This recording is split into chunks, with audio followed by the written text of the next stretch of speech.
Narayanganj city কর্পোরেশনের সাবেক mayor Selina হায়াত আইভীকে কারাগারে পাঠানোর নির্দেশ দিয়েছে আদালত। জুলাই অভ্যুত্থানের সময় সিদ্ধিরগঞ্জ থানার একটি হত্যা মামলায় তাকে গ্রেফতার করা হয়।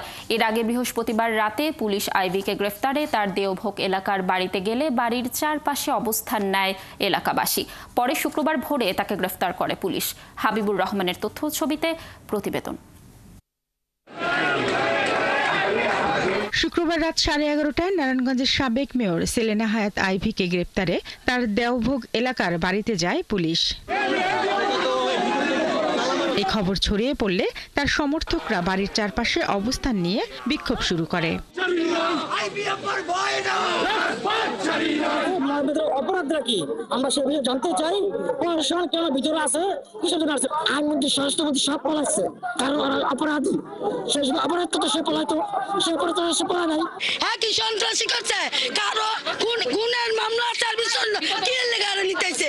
8 মাস পরে কেন তার বাড়িতে এমন ভাবে আসলো? আইডিয়া পাতি যদি না হয় যৌক্তিক কাগজপত্র দেখায়া দিনের বেলা নিয়ে যাবে, আমাদের সহকারে নিয়ে যাবে। পরে ভোরের দিকে তাকে গ্রেপ্তার করে পুলিশ। এ সময় তিনি বলেন, গ্রেপ্তার করার মতো কোনো অপরাধ তিনি করেননি। কি কারণে? আমি কি কোনো জুলুমবাজ?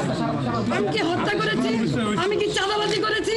আমি কি নারায়ণগঞ্জ শহরে এমন কোনো রেকর্ড আমার আছে যে আমি কোনোদিন কোনো বিরোধী দলকে আঘাত করেছি?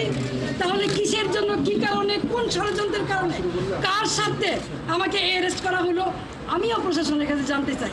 বর্তমান যারা সরকার আছেন, সাম্যের কথা বলেছেন, বৈষম্যের বিরুদ্ধে আপনারা আন্দোলন করেছেন, সরকার হটিয়ে নতুন সরকার এসেছেন, তাহলে কি এই বৈষম্য?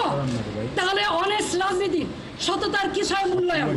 আমি তো বাড়িতেই ছিলাম, আমি তো পলাই নেই, তাহলে এইভাবে আমাকে অ্যারেস্ট করতে হলো কেন?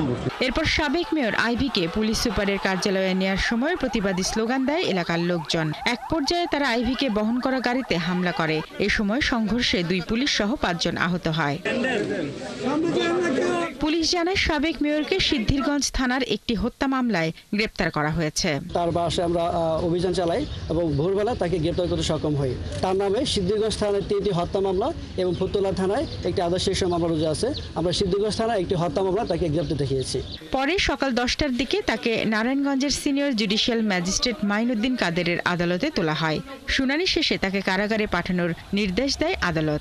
আবেদনের প্রেক্ষিতে আদালতে তোলা হতে প্রেরণ করা হয়েছে। আগামী 26শে মে আদালত এই মামলার পরবর্তী শুনানির তারিখ ঠিক করেছে। শামিন স্বপ্না, 71।